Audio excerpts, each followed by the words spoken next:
Look at us here to tell you about day 7, a sweltering day of Eagles training camp. EJ Smith and I will tell you what you need to know. Lane Johnson is back, and we've got some stock up, stock down. Stay with us.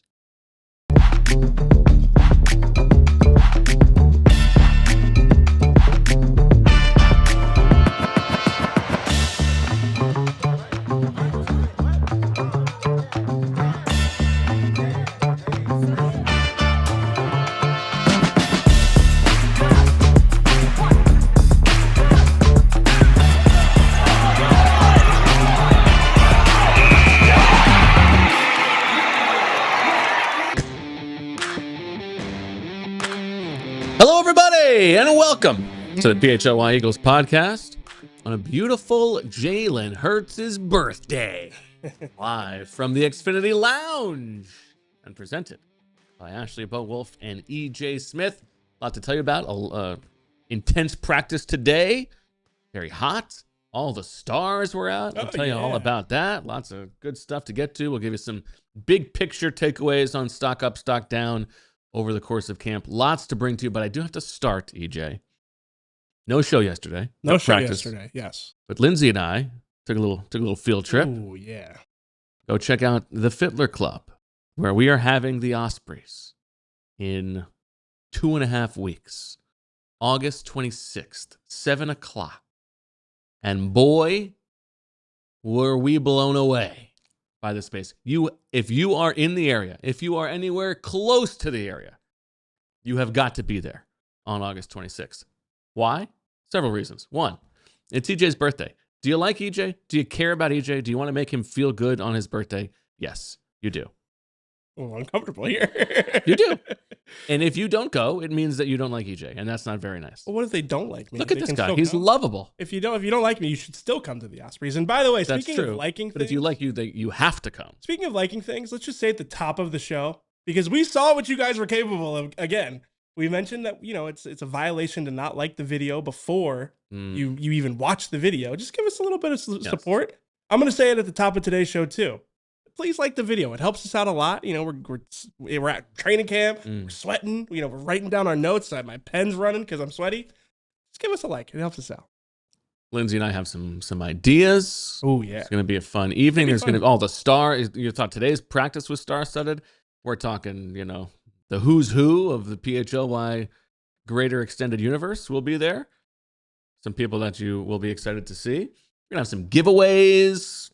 We are going to make it worth your while. But if you really consider yourself a fan of this show at all, and you're even within the possible range of getting there, we need you there.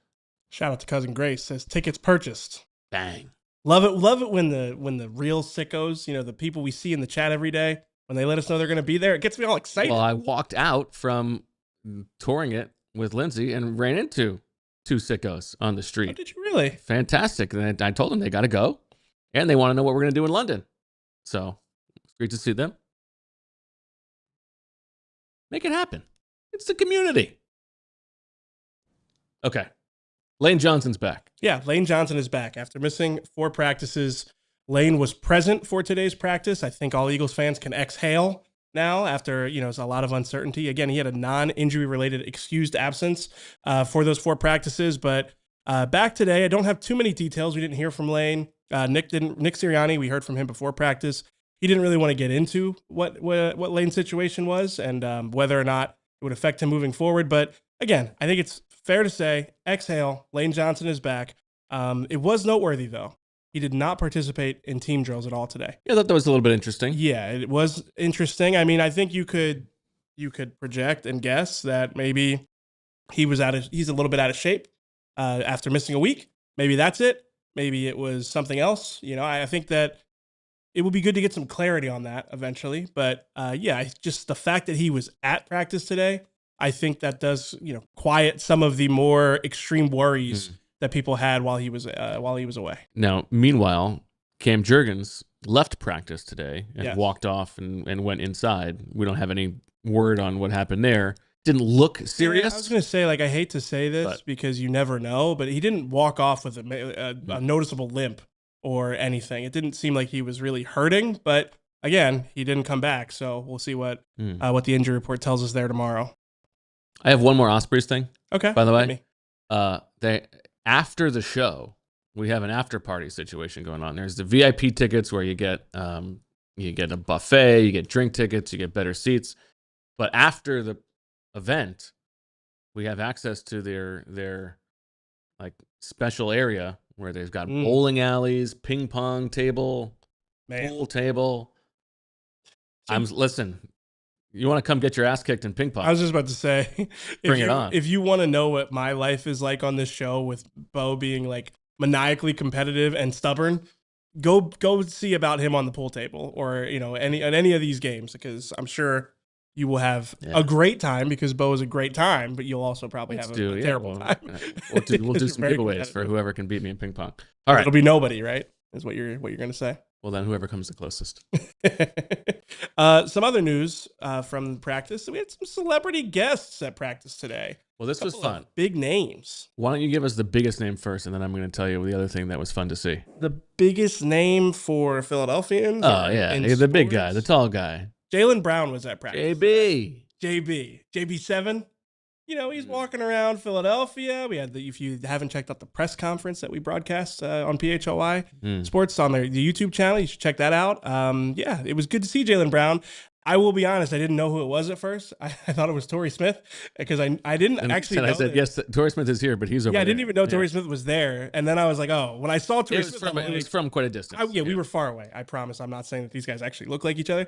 But when I saw Torrey Smith and I looked back at Jalen Brown, I'm like, oh, that guy's way bigger than Torrey Smith. So, yeah, it was cool. We got to see Jalen Hurts and Jalen Brown talking. Jalen Brown, you mentioned Torrey Smith. I believe Riq Williams, the wrestler, was there. But then there was a great scene during warm-ups where truly two goats having a discussion in two different places. So to my left over here, you've got Howie Roseman talking to Theo Epstein. Yep. Okay. And they're talking about who's the best general manager of the century, whatever. And then over here, you've got Jason Kelce talking to Willie Lampkin.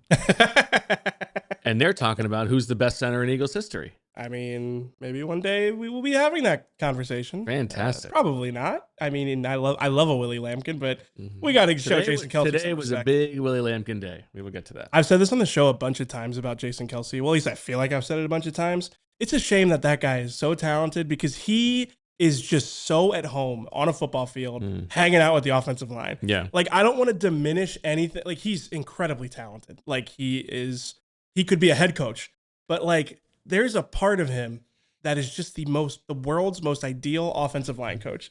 Like when he is there, he looks like, what is the expression? It's like you in Studio B, baby. You right here in the Xfinity studio. Yeah, he looks just like what is it? Like a blank to water? What is it? Somebody help me out. It's like he's like a fish to water or something like that. He's just right at home. So somebody will help me with that one. Okay. Thanks a lot. All right. You want to go player of the day? Yeah. And then we'll filter that down from there. I'd love to. You go first. My player of the day might be yours too. Darius Cooper. Oh. A little synergy today? My player of the day today is Darius Cooper. Ooh, okay. Wow. I wrote in my notebook at one point today, death, taxes, Darius Cooper on a dig route. It feels like every single practice, this guy is making catches between the hashes, especially on dig routes, which I think is significant because it shows the trust that the quarterbacks have in him. Like they're throwing that ball before he gets out of his break, and they know that he's going to win to the inside. And if he doesn't win to the inside, we heard from Nick Sirianni before practice, Darius Cooper's going to win at the catch point. He's going to win with a contested catch, because he has a physicality that defies his frame. Obviously, he's a bigger guy. He's built like a running back. But as a 6-foot receiver, like he wins more 50-50 balls than you'd expect. So to me, it feels like there's moments in camp. Feels like there's momentum for things to happen. I am starting to wonder if Darius Cooper is already on the 53-man roster. I think he is. I don't want to go too. I don't want to get too ahead of myself, but I do. I feel like every day when I watch him, I'm like, he is at least the 5th best receiver on this team. Might be the 4th best receiver on this team, but if they're going to keep 5 or 6, the 3rd best. Yeah, if they're going to keep 5 or 6, he is on the roster. I mean, he's gonna make the team. Yeah. And even all the little signals of Jalen talking him up would suggest that as well. Sirianni did the same today during his press conference. He had like 4 catches during team drills today. Yeah. The first one in the first team drill from Jalen was one you're talking about, but that was a tighter window throw, and it was a strong at the catch point throw. That was, I believe, Marcus Epps was coming towards him. That was a very nice play. Yeah. But then the ones with the 2s, he's just shaking free, and he's getting wide open. And was that McKee or Dalton? I think it was McKee. I think it was McKee. Because McKee, both of those guys had a good day. But yeah, Darius Cooper has been all over the place. Every single day he has made a handful of plays. Is it a good thing for the Eagles that there's a chance Darius Cooper's like going to be on the field in week 1? I don't know, but there is a chance. Yeah, it's weird. This receiving core, the floor is probably a lot better than we thought it was going to be, but the ceiling probably is a lot lower right now than where you'd expect. I wanted to mention... Right, it's like we said the other day. They are worse. They're much worse 1 to 2. Right. And they are much better 3 to 8. Yeah, they're basically, like, I think the drop-off from AJ to DeVonta isn't as significant, but... that second spot in particular. Yeah, it's a huge drop-off. That is a huge drop-off to go from DeVonta to, we should have this conversation. Then we can get back to Darius Cooper. I want to separate what I feel and what the team feels on this. Quickly, let's say DeVonta, again, did not practice today. Yeah, DeVonta and Makai Lemon. Hamstring injury, and the same with Makai. Yeah, so separating how I feel about a player and how the team feels about a player for a second, I can tell you the team feels really good about Dontavian Wicks. Nick Sirianni has talked him up. Jalen has talked about the rage, the internal rage that he has in a good way. And Dontavian Wicks has had a really good camp. But now, let's go back to how I feel about the player, which is if Dontavian Wicks is your number 2 receiver, yes, he has earned that role, but you'd feel a lot better about your room if he was your 3rd guy. You'd feel a lot better if you had an upside swing. And Makai Lemon's out right now, and maybe he turns into that player for them, but I still as much as camp hype kind of builds on a player, and I do think that it's building for Dontavian Wicks right now, you probably don't want him to be your second option in your receiving core, no matter how good he looks during training camp. Or you just believe that he's going to be more productive than he's ever been. Yeah, which maybe. He looks good. Possible. He looks good. But back to Darius Cooper, I feel like that guy is... And I just, going to the 53 of it all, they had him on the roster last year. So they let the league know how they feel about this guy. I don't think you're going to... No, it's like we were saying it was last summer. It's over. Yeah. He's on the team. Yeah, I tend to agree. He's going to make the roster. A couple super chats to get to. Riverma says, what if difficulty in camp is because Jalen simply can't read or run motion offense efficiently against a dominant D? They go to the old offense or to QB2. We've talked about this. I don't agree at all. Yeah. That there has been that much difficulty for the offense in camp. I think the arrow is pointing up for the offense in terms of what our expectations were. Absolutely. I think Jalen looks great. Yeah. I think the concerns about the offense are that they're right now missing 2 of their top 3 receivers. Lane Johnson couldn't get on the field. Juergens loses, today. I don't know if they're going to stay healthy. But I've been very impressed with what I've seen in a big picture sense from the offense. It's not been great. Yeah. They don't look like a top 5 offense. Right. But they look like an offense that's going to be able to move the ball. Yeah, I think that they have looked ahead of where I expected them to be at this point in camp, especially going against a really good defense and implementing a completely different scheme. They look solid. They look fine. I thought today they had stretches where they looked really crisp. We can get into some of those, but yeah, I wouldn't be worried about.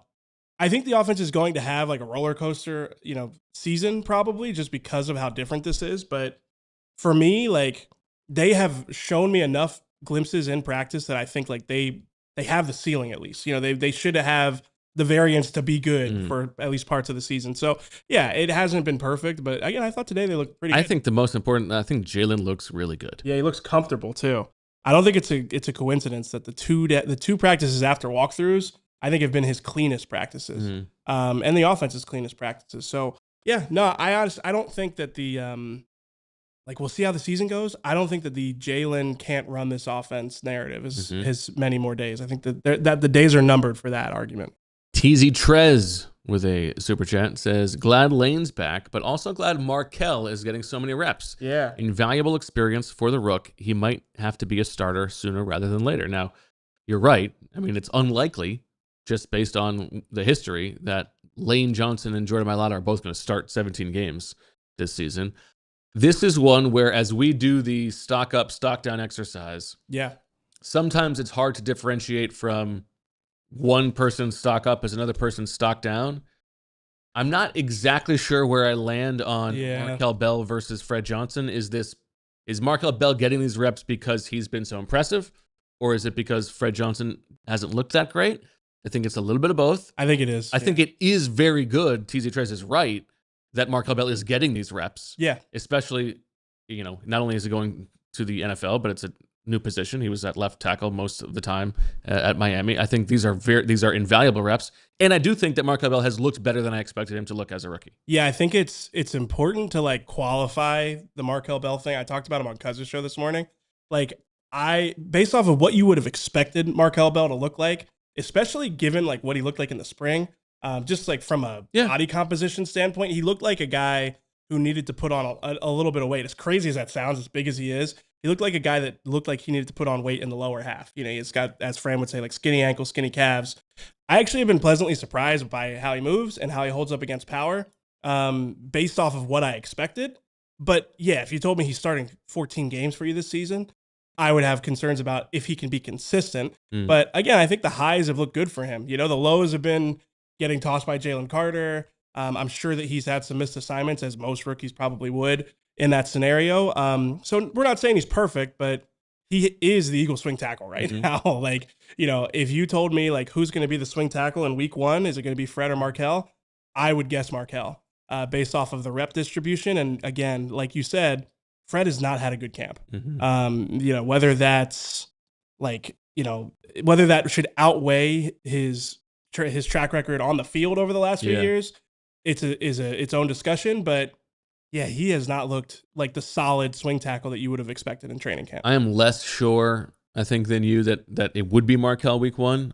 Only, it's not. I don't think it's done and dusted. I think they're giving him these reps, and there's probably a little bit of hesitance to move off of the veteran there, but I think there's a real chance. My pushback on it is like, we aren't seeing them like accelerate. Obviously Makai Lemon's hurt, but we're not seeing them accelerate the other rookies. It's not like, let's get Eli Stowers some reps with the ones. That's like true. Grant Calcaterra's gotten those reps That's more true. than him. EJ Jenkins has been in more with the starters. So it's not like they've been really prioritizing rookie reps. I think that Markel has like looked good enough in spells. Like, I thought he had a good day today. I think he's looked good enough in spells to at least, we both had more turkeys on him, when we did it last week. I think it's more likely now that he is the swing tackle. And then Go Birds XTL with Super Chat wants to know how Riq Woolen has looked thus far in camp. I think he's looked fine. I don't think he's looked, he probably hasn't been like lighting the world on fire like he did in the spring, but he's been solid. I don't think he's he hasn't been like a liability or anything like that. Yeah, I agree. Yeah, as expected. Time for a quick break. On the other side, we'll get more into the specific weeds of today's practice. We had some one-on-ones to tell you about, including the first real flash from an interesting player. The brain is a powerful tool. You can imagine anything. You can imagine, horses flying, another Eagles Super Bowl, or you could imagine Wi-Fi that stays the same price for 5 years in a row. But guess what? That's a real thing, thanks to our friends at Xfinity. Imagine Wi-Fi that makes everything in your home work together, that finds and fixes problems before you even notice them, like super intelligent Wi-Fi with a sixth sense that lets you stream the game even when the whole family is online. All your devices working in perfect harmony for 5 whole years. That's the Xfinity 5-year price guarantee. So, here's what you do. You lock in your price, and you unlock the possibilities with Xfinity. Learn more at xfinity.com. Xfinity, imagine that. Select plans only. Restrictions apply. If you are looking for the perfect way to cool off on a smoking hot summer day, well, here's what you do. You go to Rita's, and you get the brand new Shirley Temple Italian Ice. Tastes just like the classic drink you grew up with, and if you want to take it to the next level, add a little Shirley Sparkle topping for a little extra fun. While you're there, grab the limited edition Shirley Temple cup, snap a photo, post it on social media, and you could win free Ritas for a year. But don't wait. This flavor is only around for a limited time. I had this flavor at Eagles training camp last week. Delicious. Tastes just like a Shirley Temple. And guess what? As refreshing as the ad copy says, turned my whole day around. With so many flavors to mix and match, the combinations are endless, so treat yourself to a scoop of happiness this summer. Ritas! Ice, custard, happiness, be cool. Go to Ritas. Back on the PHLY Eagles podcast, Bo and EJ. Let's talk Willie Lampkin. Oh, let's. Today is the first day that I feel like Willie Lampkin is going to make the team. Okay.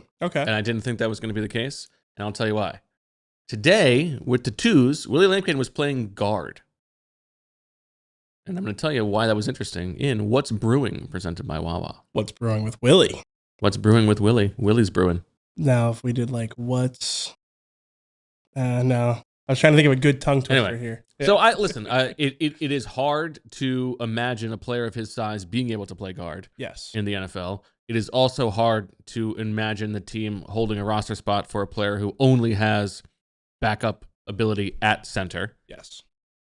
So I read this as they're trying him out. They're just seeing what it looked like. I thought he looked good today. He did. Yeah. At guard.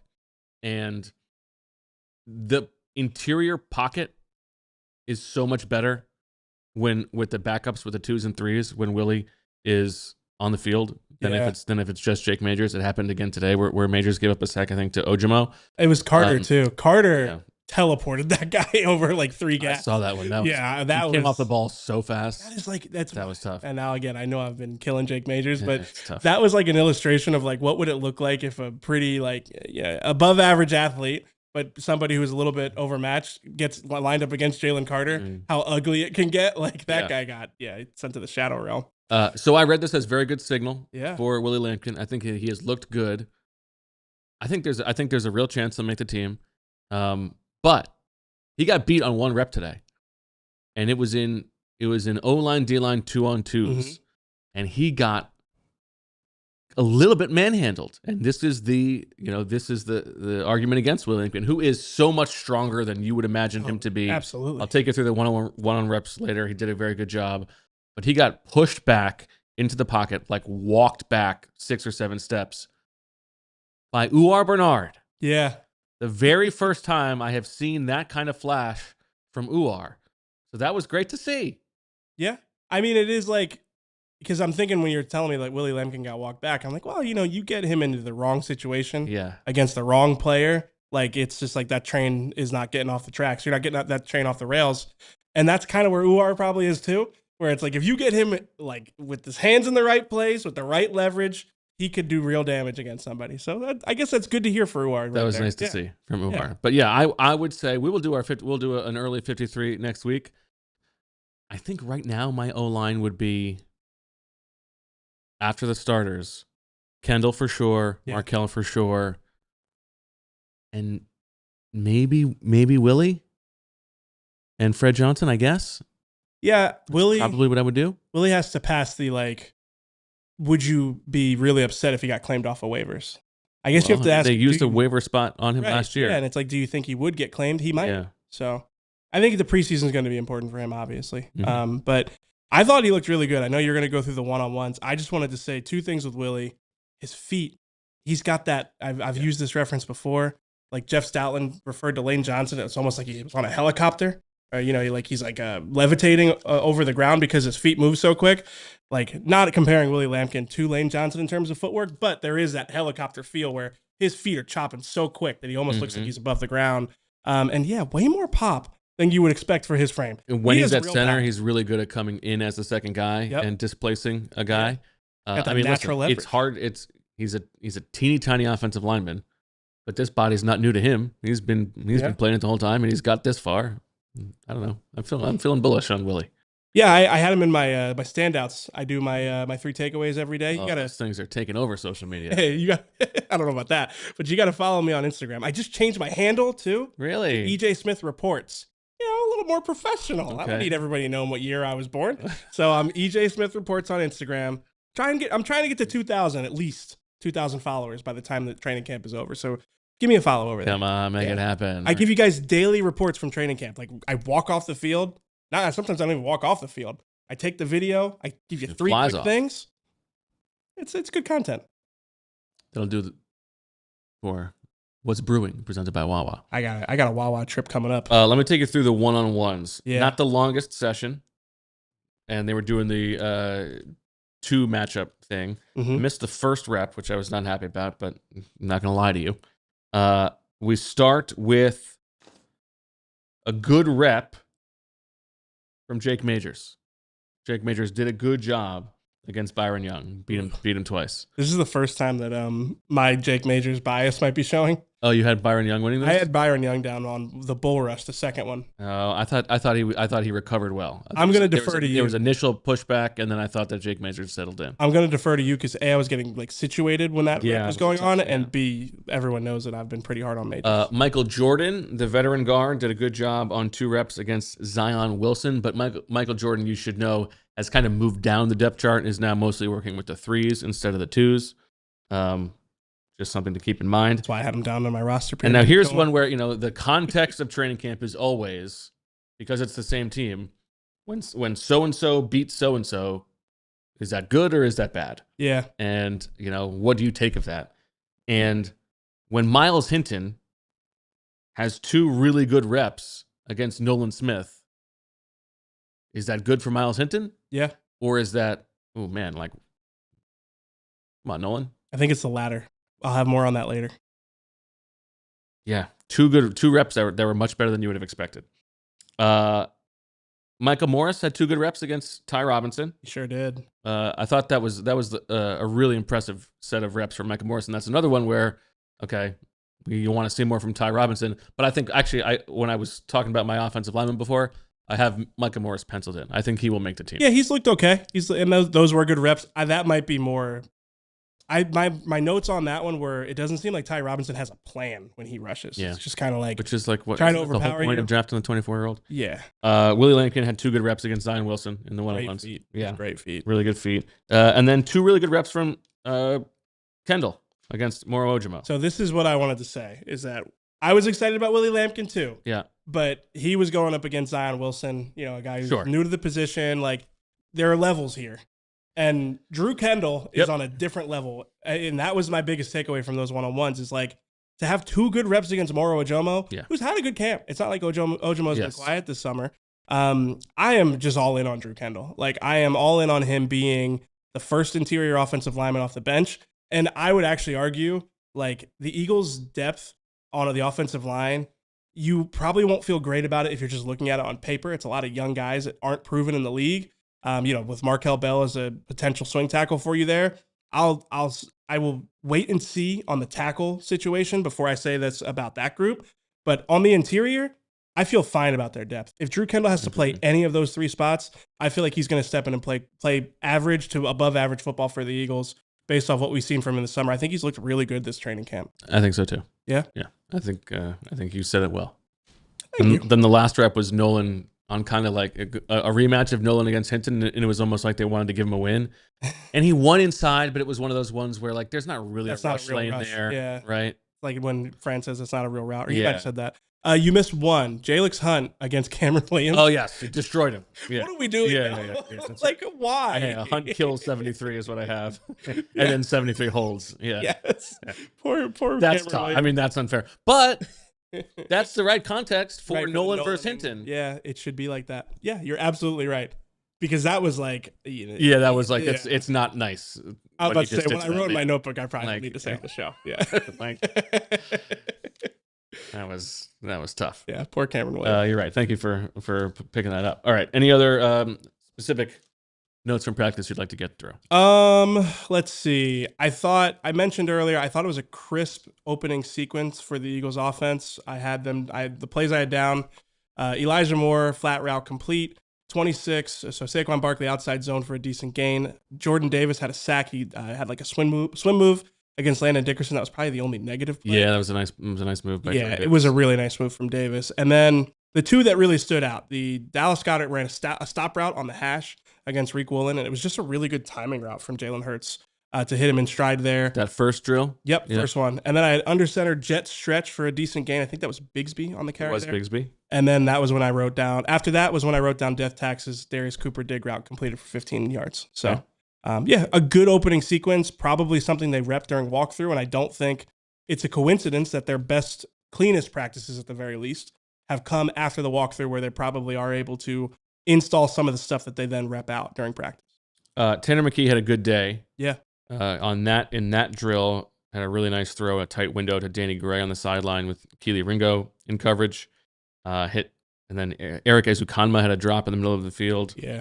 But McKee looked good today, and then had a series where he hit Darius Cooper twice. And Dalton also had a good day today as well. Yeah, although, what did you think on the Dalton deep shot to That's the thing. Johnny Wilson? Yeah, it was a good. So Johnny Wilson gets wide open on Mac McWilliams down the field, and Dalton correctly sees it and gets the ball out, and the ball just hangs. It's way underthrown. So Johnny Wilson catches the ball. He doesn't score. It's a nice play, but I mean that's the Andy Dalton experience, right? Yeah. You're going to get the right read, but no arm strength. Yep. The ball was way too inside. It was like, at first, I was like, "Oh, this is a good throw," because he really like wound up to unleash it. Yeah. And then as it was in the air, it's like, oh. So it was a little underwhelming. Yeah. You know what? Johnny Wilson had another beautiful touchdown catch in the corner. Oh, you know what? I'm glad you said that. I literally wrote best play of the day ? Yeah, I think so. And that was with I think Markel Carter and Jonathan Jones. You know what? It probably was Jonathan Jones. Jones. I had 22, but I think it was 32. And he went up and got it and came down. It was like there was the vision of what you hope Johnny Wilson could become. That was it. So Johnny Wilson has had a pretty good camp. But today was his best day by far. Today was his best day. I would wonder if this is like the JJ Arcega-Whiteside thing where it's like you're a big receiver. You probably should look good during training camp. I think that was a better play than JJ Arcega-Whiteside ever made. Yeah, it's fair. It was a good ball by McKee, too, in the corner of the end zone. Yeah. Yeah. I thought that might have been Dalton. Was that McKee? Definitely McKee? I had McKee, okay. yeah. I made note of McKee because I double-checked to see if it was him. Other drills, I had Ojimo with a sack at one point. Jalen Carter wrecked a play. That was the one that you talked about. Yeah. Which then led to kind of a mad scramble where Jalen threw across his body to Darius Cooper. Yeah, Jalen's been doing the cross-body thing a decent amount this camp. Don't love it. The results have been good. I imagine we will get a super chat asking about everybody's favorite. Oh, yeah. The Gush push.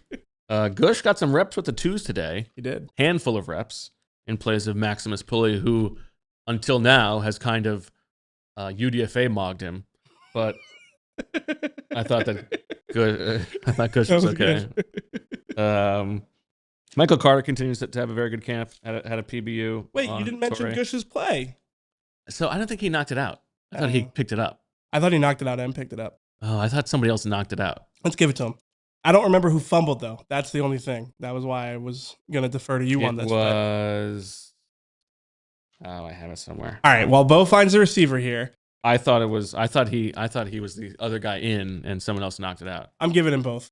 The Gush knocks the ball out, say that, and then recovers the fumble, and the whole like seated row of people that I was watching practice with, they're all going, "Oh, the Gush, the Gush." Is that what they were saying? Oh, actually, it was. And we got to say, Eli Stowers had a better day today. He had 2 catches in the flat. Baby steps, possibly, for Eli Stowers. Because, 2 catches, one with the second team, one with the third team. They were both checkdowns. It's not like, he routed somebody up or anything. But, it was his most productive day of camp. If you're looking for, like, a silver lining or, something to hold on to, I think he gave you that more or less today.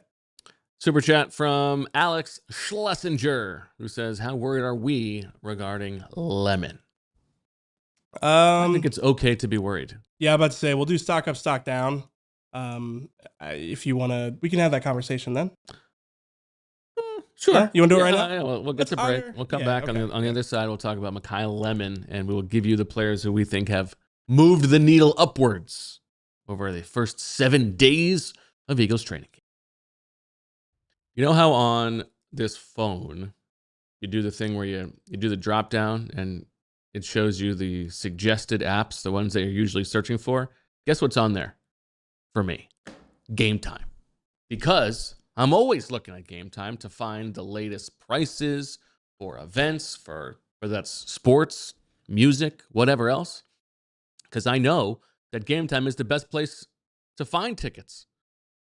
You get the Game Time guarantee, where the price, if you find a different price somewhere else, you'll get that price at Game Time. You get to see what it looks like when you get to the venue from the seat. No hidden fees. Game Time is the best. We love Game Time. And you are going to love Game Time too. All you have to do is use code PHLY for $20 off your first purchase. Terms apply. Download the Game Time app. Again, that's code PHLY for $20 off. Download the Game Time app today. My name is Derek Bodner, and Parx Casino is my casino of choice. Why?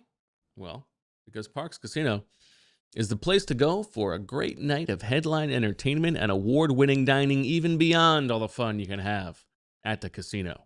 What do they have coming up? Well, you know it. The Bank Man, Ben Bankus, is coming on August 22nd. Not to be outdone, buckle up for September 19th when, ta-da, magician Michael Carbonaro will be blowing your mind. Tickets still available for these headliners at Parx Casino. George Thorogood and the Destroyers on August 28th. Sebastian Bach with special guest Steven Adler from Guns N' Roses on August 23rd. ParxCasino.com is where you go to buy tickets. Now remember, must be 21. Gambling problem, call 1-800-GAMBLER. Parx Casino, make it happen. Have a night. Welcome back to the PHLY Eagles podcast, day 7 of Eagles training camp. We're telling you all about it. Let's talk a little Makai Lemon.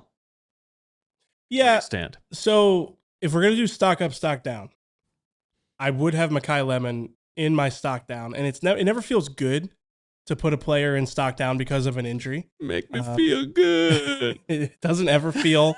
I think it's okay to acknowledge, like, you know, if he was out there, maybe this would be totally different. It's not really a matter of what he's done on the field, but I think it is okay to feel like this is going to have a real impact. It's going to have a real impact on what he looks like as a rookie. You know, like, how often do you hear from rookies after a season where they started injured? Like, I just never felt like I caught up. I never felt like I, was able to really, make up. You can already hear. Yeah, exactly. Nick Sirianni said before practice, he was asked about like the balancing act between a rookie that you need to get reps and get chemistry with the quarterback against the fact that they're just hurt. And he said, like, their priority is getting him healthy. And, obviously that's what he's going to say, but it's also an acknowledgement, like, this might be a little bit of a road back for Makai Lemon. And if it is, then these are valuable reps that he's missing. So, I think the best case scenario for the Eagles was that he was their number 2 receiver. I think he's going to have a real uphill battle when he comes back from this injury, whenever that is, to make that possible. Yeah, it makes it more difficult to imagine him not just being the slot guy. Yeah. Right? Especially the first half of the season. He's going to have to earn more than that. And these are valuable reps. Yeah, and some people will point to DeVonta Smith missing time his rookie year. My argument against that would be that DeVonta was a little bit more of like a ready-made NFL receiver. And Makai Lemon, we were already envisioning his role in this offense being specialized to a degree. He was going to be in motion. He was going to have to be around the formation. They would have to figure out ways to feature him. Without the reps and the time on task getting that into the offense, it's hard to envision he's going to step in week 1. He's not winning because he's bigger and stronger and faster than everybody else. He's winning with precision. Yeah, and honestly, scheme. Scheme is a big part of that. And so all of the time missed means he's going to be less precise. He's going to be less reliably exactly where Jalen wants him to be. Yep. Yeah, I mean, it's not ideal. A perfect example is the interception that Jalen threw on Monday, where it was a miscommunication with Elijah Mitchell and him. Mm-hmm. And then the next play, he rips the ball up the seam to Elijah Mitchell. Elijah Moore. Okay. I apologize. Those reps should have been Makai Lemon. Yeah. Like, those are the reps you want Makai Lemon in. And, like, literally, Elijah Moore is filling in for where Makai Lemon would be in this offense.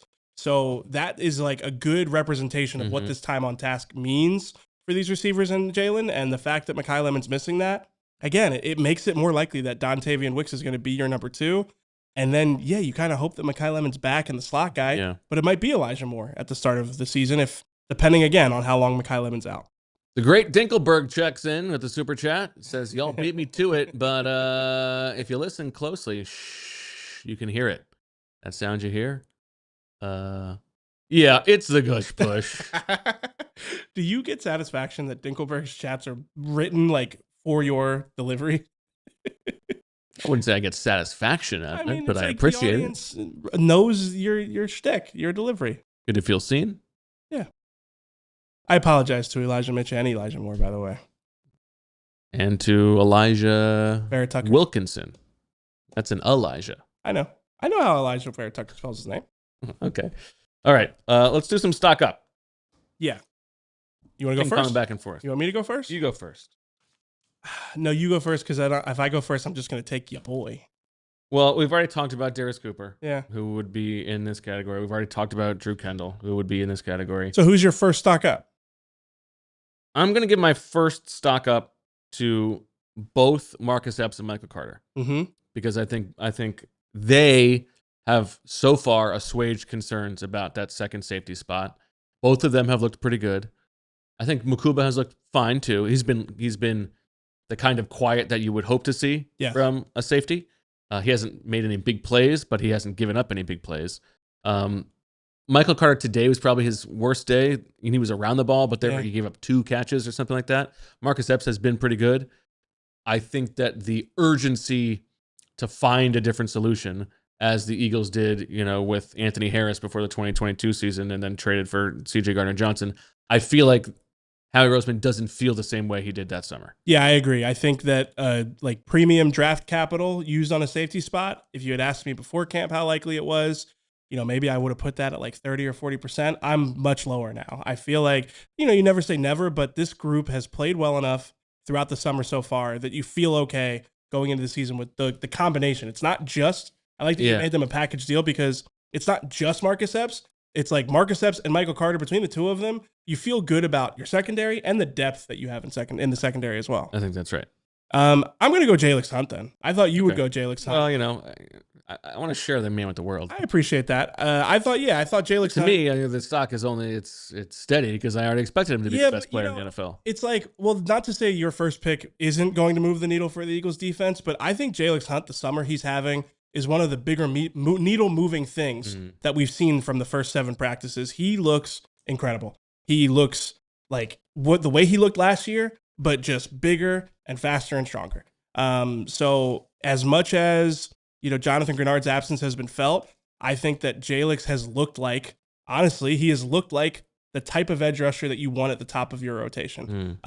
He has to prove that in game. And I think that group is better when Jonathan Grenard's out there, obviously. But Jalyx Hunt's been awesome this summer. I feel like, he has taken the leap we expected him to. And it's all the more important because Grenard has not been out there. Yeah.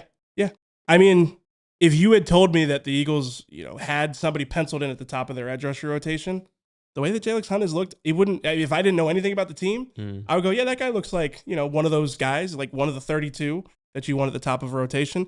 Again, he's got to prove it in games, but he looks awesome. Can I just throw in? Yeah. Stock up Jalen Hurts? Yeah, he was on mine too. I think he looks really good. Yeah. I do. He looks comfortable. He doesn't look hesitant. The proof will be in the pudding in terms of how much he ends up throwing the ball over the middle of the field, but he's throwing the ball over the middle of the field fine. Constantly. He seems to have a good semblance of the offense. And what was interesting was the other day when I asked him about I was just a little curious about, he wears that helmet, the camera on the helmet. Yes. And I don't think he has worn it before. It has usually been like a tool where one of the backups has done it. Yeah. And he's doing it. And I just asked what the case was. Does he find it helpful? And he pointed to, rather than it being a good reflection of like what I'm seeing, and then we can talk about it, it's actually a good source of accountability for in the huddle. Yeah. And making sure that everybody knows their assignments, because I have given you the play call. We can check that the play call was correct. You should know what your job is. And that's part of why he was so, the Elijah Moore thing where he was upset about the wrong route, but then demonstrative about the touchdown pass that followed. He put in the time. He's the expert here, and I think I don't want to be too flowery, but I'm pretty bullish about the season that Jalen Hurts is going to have. I am too, for a reason you haven't mentioned yet, which is the footwork that we've seen from him this summer. He looks efficient and effective with his drops, and the way that in Sean Mannion's offense, Sean Mannion laid this out where you have to listen to your feet, trust your feet, and your feet have to kind of bring you around the progression. And, that's always been a thing with Jalen where it's like, oh, like you have to give him half field reads. You want him only reading one side of the field. We have seen him work across the field on progressions way more this summer than we have in years past. And he looks efficient and comfortable doing it, which again, you go back to all the times you've heard, if you like Jalen Hurts, he's whatever his ceiling is, he's going to hit it because he's going to work hard at it. The under center aspect of this offense, turning your back to the defense on play action fakes, and then the footwork, the importance of it in the scheme. He's really embraced all of those things, and that wasn't a given. That wasn't a guarantee. We sat in this studio questioning whether that was going to be an ideal fit. And yes, we're going to see how it looks in the regular season. But in training camp, he looks comfortable and confident doing that stuff. And you know what? It's going to, the discourse around Jalen never stops. Yeah. And it's probably not going to be, he's not going to throw for 4,000 yards. This is probably still going to be a very run-heavy offense. Sure. And, there will be some easy buttons with under center play action, and people will be like, oh, well, that's just, he's in the Shanahan system, but you can't, They'll be saying it's going to be a little bit head spinning. Yeah. They'll be like Jalen Hurts without play action. I don't think that it's going to be, he's not going to put up the numbers he put up in 2022, obviously. Yeah. But I think the Eagles are in good hands. I agree. All right. Give us one more stock up. I feel like we talked about Dontavian Wicks. So, but we talked about Drew Kendall too. I'm just going to go with Dontavian Wicks. Oh, you know what? No, I thought you were going to go for him. That's your guy. I like a Dameon Pierce, but I'm going to go with another needle mover here. I'm going to go with Jalen Carter. Okay. Because obviously Jalen Carter is an excellent player. We already knew that. But there was a question as to what he would look like coming into training camp. And, before training camp started, I remember saying that, Jalen Carter, if you're listening, I just want to see you, wreck a practice, or at least wreck a team session, wreck a 5-play sequence. And we have seen him do that, at least, with a few plays every single day. You feel his presence. You feel, the otherworldly ability that he has to teleport a guard two gaps over, or just, knife into the backfield on a run down and, give them the finger wag at the end of it. So I think for that reason, he is a stock up player for me. If you ask me, which version of Jalen Carter are we going to see in 2026, the 2024 version or the 2025, I would point at the 2024 version and say that's what he's looked like in training camp. Super chat from SS Remodeling says Darius Cooper had the best catch from Hurts of the day. ESP and others are saying he's the third best wide receiver on the team. What's the chance he gets snaps? I think he'll be on the field. Third best is probably not the best case scenario for the Eagles. Although my former colleague, Jeff McClain, he wrote this in his practice observations, and it kills me that he wrote it because I wish I had said it myself and then I could have taken credit for it. But if Darius Cooper if Makai Lemon were having the summer that Darius Cooper is having right now, people would be freaking out. People would be so excited about Makai Lemon. It's been a really good summer for Darius Cooper. I think there's a chance that he gets real snaps. I think so too. I think the honest answer is if Makai Lemon is not ready for week 1, then I think Darius Cooper might be in the top 3. Especially because we already know he can do the dirty work stuff, which is important in this offense. Now, where does Hollywood Brown fit in there? Maybe it's not. They can have different roles. Yeah, I was about to say. I feel like early down you can have Darius Cooper out there, and he are a little more multiple with him in the slot or in a condensed formation where he's going to be asked to block. And then when you have Hollywood Brown in the field, it's probably a little bit more horizontal stretch. Can we get him in a jet motion? Can we draw attention from the defense because he is somebody that can move around the formation? I feel like it's just horses for courses with those guys. All right, time for our last break. On the other side, we will give you some stock downs. And also, EJ, I want you to think about if you could get Jalen Hurts anything for his birthday, what would you get him? Okay, yeah. Find out on the other side.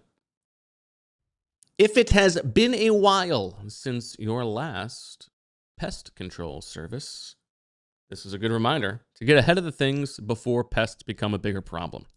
Where? At Evans, of course. Our friends at Evans Pest Control are offering a welcome back deal for returning customers. If your home hasn't had a general pest treatment in the last 12 months, you're eligible for 5% off your next service. Just use the code RETURN5 when you schedule. When treatments lapse, pest activity tends to ramp up, especially with ants, spiders, rodents, bees, Celtics fans, referees, and other common household pests looking for a place to settle in. Regular service helps prevent infestations before they start and keeps your home protected year-round. So use the code RETURN5 when booking your next general pest treatment and get 5% off as part of this limited time welcome back offer. Learn more at evanspestmgmt.com. Back to school. Back to school. Back to school is right around the corner. And if you've got kids, you know the drill. New backpacks, school supplies, filling up the tank for practices, games, and everything in between. Let me tell you, it all adds up. That's why TrueMark Credit Union is offering the Everyday Elite Visa Credit Card. What is that, you ask? Good question. And boy, are you looking good today. Well, here's the answer. It rewards the everyday spending you're already doing with up to 4% cash back on eligible purchases. And for a limited time, new cardholders get a 0% introductory APR on purchases for the first 12 months. Then a 17.99 APR after that. That's a win before the season even starts. So apply today at TrueMark.com or visit any of their TrueMark Credit Union's 24 branch locations. Restrictions apply. Bonus categories capped annually. Visit TrueMark.com for details. Federally insured by NCUA. Back on the PHLY Eagles podcast. Bo and EJ. Do you want to have your Jalen answer, or do you want to just stock down first? I got my Jalen answer. I would give him... Happy birthday, Jalen. Yeah, 28. Congratulations today. on turning 28. Here from EJ is... I give him two things. I'd give him my favorite Cajun... Ease your mind, I know that's right. I wouldn't do that. My favorite Cajun seasoning. Okay. It's called Holy Voodoo. Actually, no, free advertising. Yeah. If you want me to mention the seasoning, sponsor the show. Do you think he would take offense to the idea that he would change up his own seasoning routine at all? I don't think he changed. He's got his crawfish. Yeah, he wouldn't change his crawfish recipe. I know that's been passed down from generation to generation. But he seems like a fan of Cajun food. And, if you're not trying to whip up the seasoning, maybe you have that. The second thing I'd give him, he probably would appreciate more. I'd give him this putter I got. It's a nice putter. Again, no free advertising. I bought that putter in July. And I mean, it's not like the putter is so personal. It's not a crazy putter. Just because it works for you doesn't mean it's going to work for him. Oh, it's a good like game improvement putter though. If you're not practicing a lot, it's probably a good one. But I was saying to somebody the other day, I've chipped in the backyard all summer. I played like 2 rounds of golf all summer. So honestly, he probably use it more than I would, and he is a lefty golfer, so he can make use of it. Okay. Super chat from SS Remodeling is back. Says, it seems like the team is getting better in OTAs. I think it means training camp. Hunt, Bigsby, Carter, Woolen, Makuba, Wicks, Bell, Kendall, Munt, Young, etc. have looked better. Stock up for all those guys. I think every single one of those guys is probably a fair stock up. Yeah, maybe Johnny Byron Munt, Young, maybe. Johnny Munt and Byron Young are well, probably Munt is a stock up in the sense of it's not that he has been super impressive or more impressive than we expected. It's just that it's becoming clear he's going to be more important to the team than we might have expected a month ago. Water gun to will be some high stakes here. Your left nostril. Oof, it's not. I know. When you said left, no, I thought I was going somewhere else. You knew my mind wasn't there. So you're gonna get water up your nose if you get this wrong. Okay.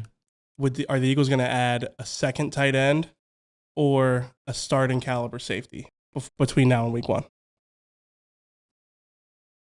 I would say more likely tight end. I agree, which is not what I would have said going into training camp. I think tight end 2 on this team is a real place that they could add somebody that makes sense. We've talked about it on the show before. The combo tight end.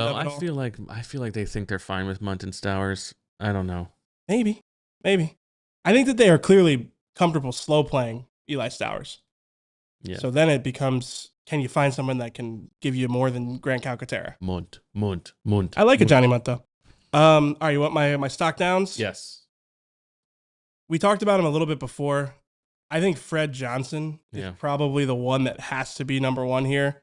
I mean, like, I don't want to, it's not a conclusion, but he is losing a job right now in terms of he was the swing tackle. You would have gone into this summer expecting him to be the swing tackle. I was the slowest to come around to the idea that Markel Bell would really challenge him because I kept saying, like, if they're in a game, like, are they really not, are they going to trust a third round rookie that is clearly like a developmental player or a guy that's played good football for them?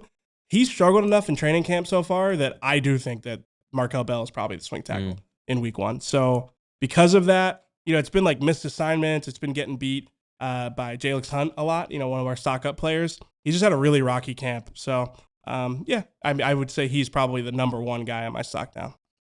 I have a less important to the outcome of the 2026 season one. But Cole Wisniewski, I mean, you can't make the clump in the tump, my friend. And he was gone all of the spring. Came back. I practiced, I think, twice, and that was it. Got to get on the field, my man. Yeah, I think that's fair. It's not a super insightful to say that the guy who's injured is stocked down, but I don't think he's going to make the team right now. Yeah, and he was a fun story coming in, and again, Howie compared him to Reed Blankenship when he got drafted. When he got drafted. Yeah. So, it's a disappointment. I will also give you another a non-injured rookie, another 7th round pick. Keyshawn James Newby just hasn't really flashed yet. Yeah, I mean, it feels like those late day 3 edge rushers, like you're really. I mean, if you can get one in like 10. Why are you going to take Josh Weeru, baby? I am going to keep trying to get players that actually are like going to play for the Eagles. Okay. I'm going to go with Nolan Smith. Yeah, he's on my list. The Hinton reps were tough today. We didn't talk about this on the show, but Vic Fangio before practice earlier this week was talking about Jalyx and Nolan both telling us that they had bulked up, they'd added weight, and Vic, always honest, said like Jalyx is buffed up a little bit. Nolan came in heavy and has had to lose that weight. Like he came in and we wanted him to like lighter than he came into camp. So I mean, you add that with obviously the speeding incident that he had. Like it's just been a rocky offseason for Nolan. So and this is a pivotal year. The fact that he hasn't really made an impact in camp, I think, is kind of the latest chapter in what has not been a great few months for him. I will go with another defensive lineman. Again, it feels like we're kicking someone when they're down here. But Ty Robinson just has not moved up the depth chart at all, has not really flashed. He doesn't look like the kind of player you thought that they were drafting. A player with impressive physical tools and who was, an older player, and so they had maybe more of an advanced pass rush plan. That's just not what we've seen at all. Yeah, it just doesn't feel like he has enough of a pass rush bag, and he's clearly not going to just win off of just being stronger and faster than the guy across from him. So, yeah, it's been a disappointing stretch for him. Christopher is right, by the way. Keyshawn James Newby has been injured, but this is a clump in the tump situation. And it's also cumulative. He didn't show much before he got hurt in the spring or in the summer. I think, just thinking about Ty Robinson, do you think that defensive tackle is the place where they are most likely to add somebody? Yeah, probably, because I feel like with the top 3 being as good as they are, like you could have Byron Young and feel fine about that. Yeah. You could probably also get Byron Young to the practice squad. I think they might just go light at that position. We need to have a 4th. Yeah. To me, if you're gonna add a 4th, if you're gonna have a 4th, you probably are gonna add somebody.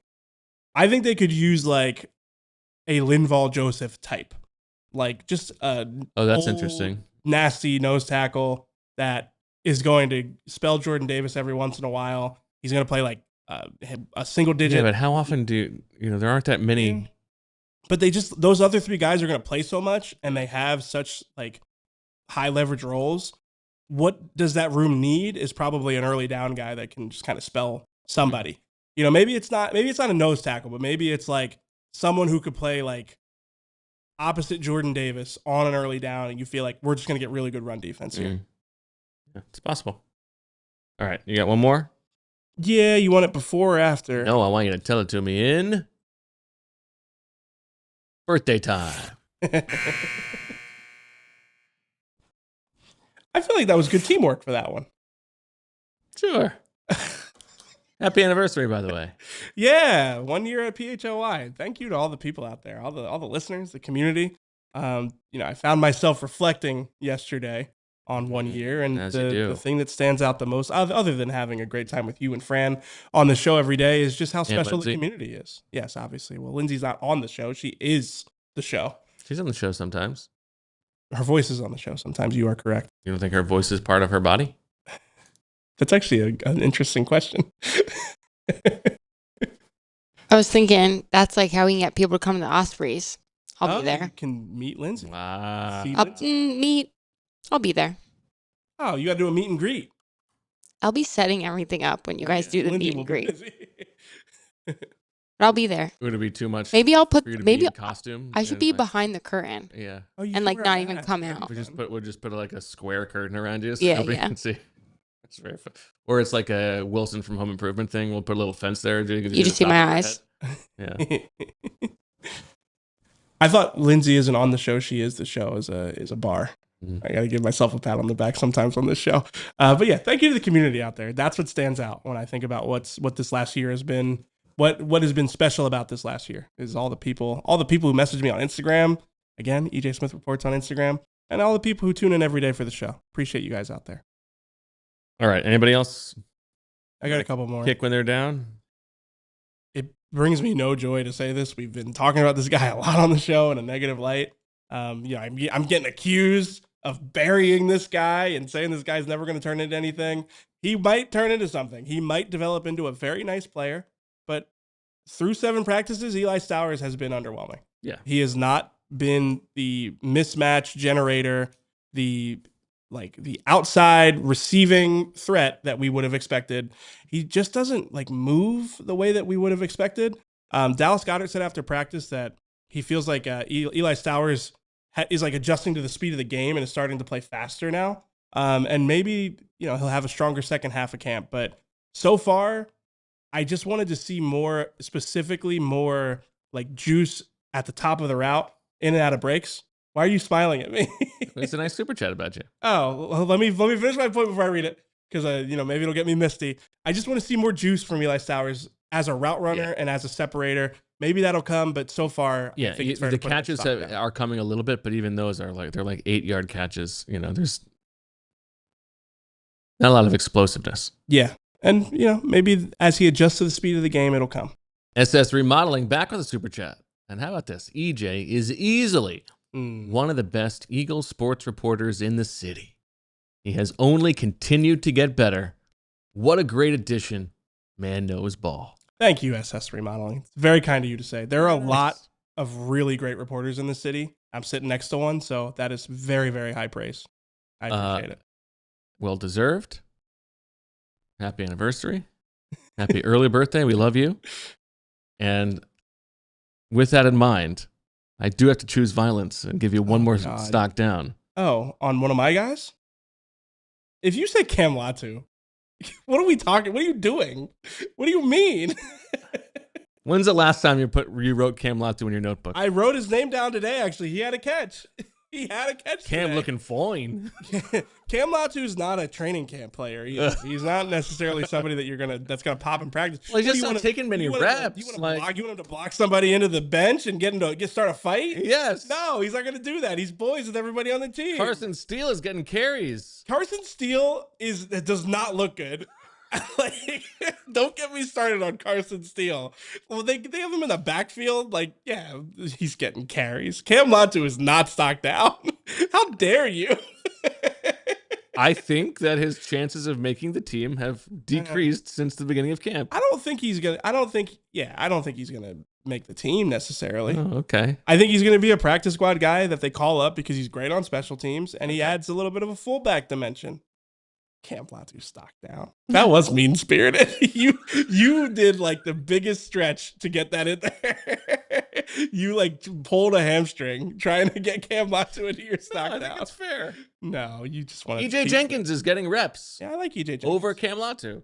Yeah, but like Cam Latu was a fullback last year. Like I didn't expect him to be getting How first many team fullback reps, reps have you seen? Yeah, not much. That. You know what? That's your argument for stock down for Cam Latu. Yeah, Is I've that seen a lot of they fullback are usage. not using him as a fullback, and I think that was where his value was last year. Although he's still a good blocking tight end, and they could use one of those tight end too. I can't believe you did that. You want to hear my other stock downs? I don't have to be. I don't have to give a breakdown on for all these guys. Sure. Smile Mondon feels like Chance Campbell is ahead of him. Chance Campbell might be in the house, and Smile Mondon might be on the outside. Oh, I don't know about that. We'll see. I mean, you're right because it's like he's got the draft pedigree, but in terms of like who Vic is excited about, he's more excited about Chance Campbell right now. Keely Ringo, just because like there was a non-zero chance, probably single digits, that Keely Ringo came into camp and looked like what we wanted him to look like last year, and that has not happened. It feels like he is entering the special teams ace era of his career. He's had a few more reps with the twos lately, and actually Mac McWilliams, who I thought had a good start to camp, has taken a bit of a step back the past few practices. So there's a little bit of a jockeying going on there. Yeah. But like, I don't know that I think Jonathan Jones is definitely going to make the team. The thing is, like, they don't trust him at outside corner. Yeah, they don't. In a high leverage moment, No, they're they not don't. putting him out there. So, I had Gabe Hall too. We've talked about him before. It kind of feels like that like excitement period for Gabe Hall is kind of ending. I don't really know where he goes from here. Okay, good stuff. I had Jeremiah Trotter Jr. my stock up, by the way. Yeah, that's what I was trying to get you to do before. I mean, I've like you with Jalyx Hunt. I feel like I've talked so much about Jeremiah Trotter Jr. Jeremiah was a bullfrog. Do I know that song? I would hope so. Come on. Yeah. I mean, I guess. I'll listen to it on the way home when I finish the John Mayer album. I'm disappointed in you. I was bumping when you got in my car today. It's true. Yeah, Bo gets in my car. I got the search for everything. Could not have been more on brand. I've been trying to listen to more music on the way into the facility. I feel like it gets me a little bit more focused. Okay. Gives me time to think through. Oh, I'm glad you brought that up. Best playlist of the summer so far. Yeah. Today at practice. Didn't you think? Oh, well, yeah. The music was by a wide margin. By far. Yeah, great music. We got Soul Survivor. Mm-hmm. We got such a good song.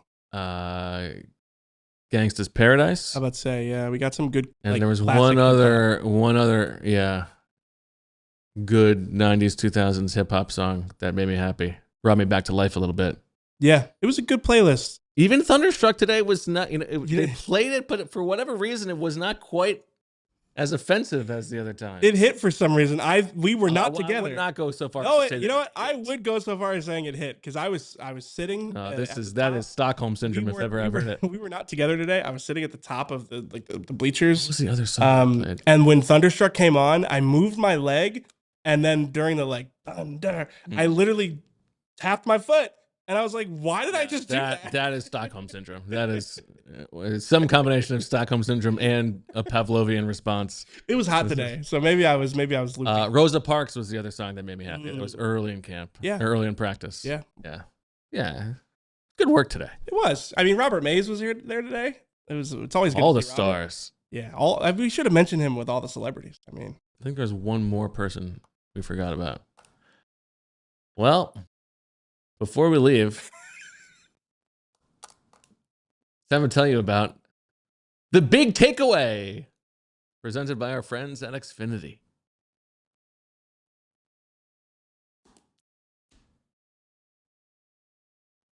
Happy birthday to you. Happy birthday to you. Happy birthday, dear Sidney Crosby and Jalen Hurts. I didn't realize that. And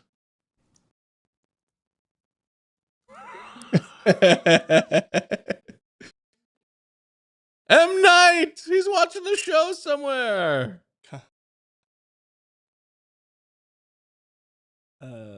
Man. Danny Graves, the former reliever. Mike Trout. And DeMar. Kyler Murray, really? Oh, can't trust that. Boo! Oh, Charlize Theron. Charlize, one of the greats. Calypso.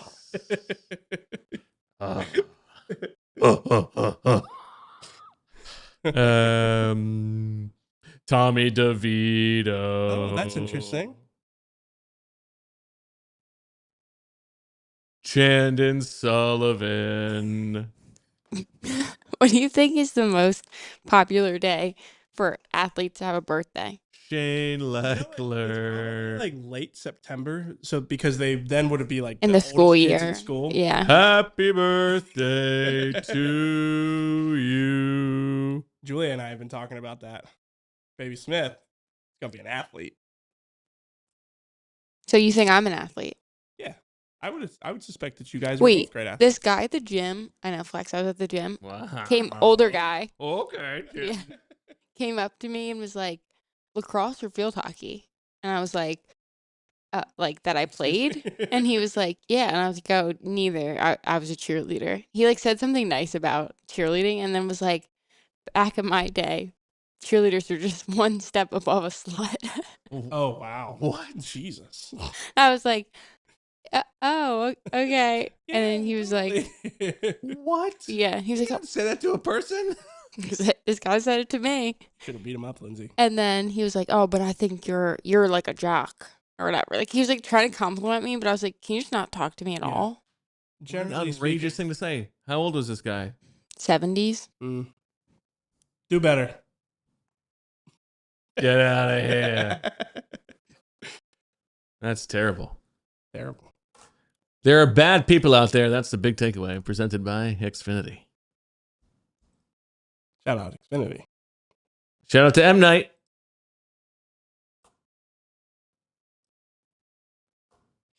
I see Fran. Shout out Ed. Shout out Ed. I see Fran in the chat. Yesterday, Julia was mad at me for not like looking at the Instagram messages that she had sent me, and then one of the ones she sent me, I go, I sent you this, and she goes, no, you didn't. And then she did the thing that she always does. I think this is like a common thing a lot of people experience, where it's like she's like, it must have been your other girlfriend, and I was like, actually, it was Fran. So, Fran, I don't know if you've ever been referred to by that title, but Julia is now jealous of you. It's an even better joke once you have kids and you can be like, oh, it's your other family. Like Ooh. you have a whole other family that you're joking with.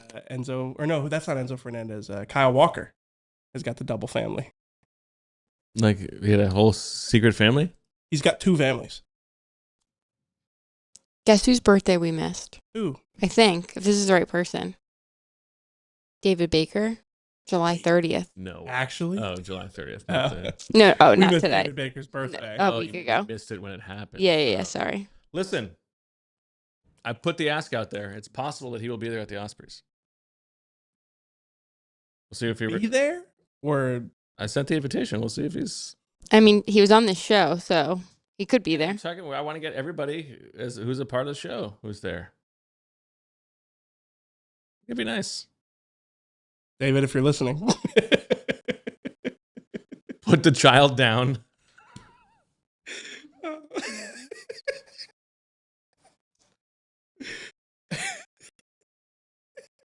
It's been a long day. Long day in the heat.